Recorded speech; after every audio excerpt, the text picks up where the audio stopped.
اعوذ باللہ من الشیطان. مسافہ ایک ہاتھ سے یا دونوں ہاتھ سے؟ مسافہ ایک ہتھیلی کا ہتھیلی سے ملنا، ایک ہاتھ آپ کا دوسرا ہاتھ دوسرے بھائی کا، ان دو ہاتھوں کے ملنے کو مسافہ کہتے ہیں. جو لوگ دو ہاتھوں سے مسافے کے قائل ہیں وہ دلیل کے طور پہ صحیح بخاری کی ایک حدیث پیش کرتے ہیں جس میں رسول اللہ صلی اللہ علیہ وسلم نے اپنے دو ہاتھوں میں صحابی کے ایک ہاتھ کو لیا ہوا اور ان کو دین کی کچھ بات ہی سکھا رہے. کہتے ہیں دیکھو جی یہ دو ہاتھ میں مسافہ دو ہاتھ سے ہو رہا ہے. یہ دو باتیں سوچنے کے قابل ہیں. ایک بات تو یہ کہ اس باب کے اندر دین کا علم سکھانے کا معاملہ ہے، سلام کے آداب میں وہ روایت نہیں ہے. دوسرا پوائنٹ ہم کہتے ہیں جی مان لیتے ہیں آپ کی کہ سلام کے آداب کے اندر ہی وہ بات ہے. نبی کے کتنے ہاتھ تھے؟ صحابی کا کتنا؟ زیادہ شان والے کون؟ نبی. کم شان والے کون نبی کے مقابلے میں؟ صحابی.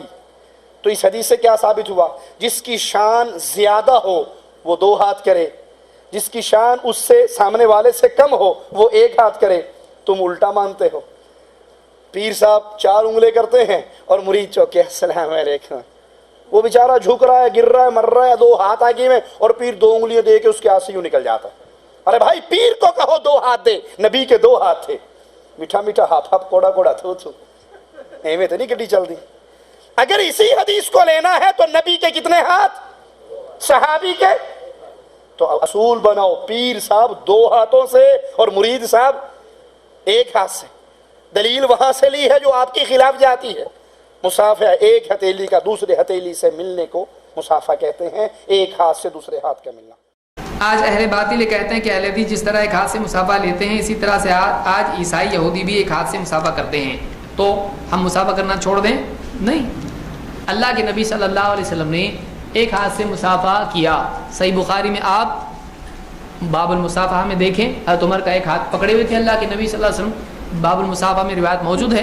اس باب کو چھوڑ کے اگلا باب الاخذ بالیدین لوگ اس سے دلیل لیتے ہیں، حالانکہ پہلا باب مسافے کا ہے، اس میں ایک ہاتھ کا ذکر امام بخاری لا رہے ہیں. امام بخاری کا ذکر کر کے دوسرا باب لیتے ہیں. پہلا باب کیوں نہیں؟ اس میں ایک ہاتھ کا ذکر ہے.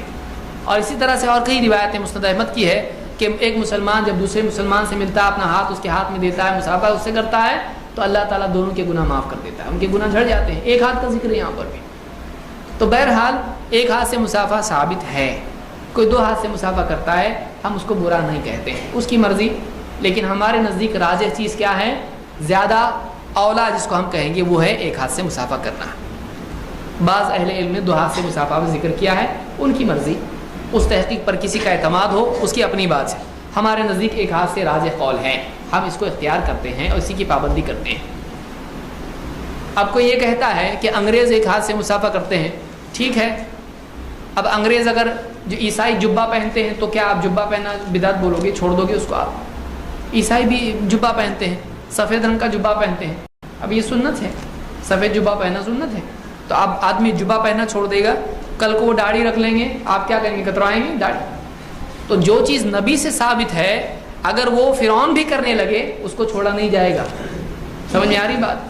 جو نبی سے ثابت ہے اس کو کوئی گمراہ کرنے لگے اس کو اس گمراہ کی وجہ سے چھوڑنے کی بجائے نبی کی وجہ سے کرنا بہتر ہے، ورنہ ہماری ساری سنتیں قوم چھڑا دے گی. مسلمانوں کو بے دین بنانے کا طریقہ کیا ہے؟ عیسائی ایک سنت لے لے گا، یہودی دوسری لے لے گا، سارے لوگ سنت پہ عمل کرنے لگیں گے. اب مسلمان کہے گا دیکھو سب تو کر رہے ہیں اب چھوڑ دو سب کچھ، یہ عجوبہ بن کے رہ جائے گا.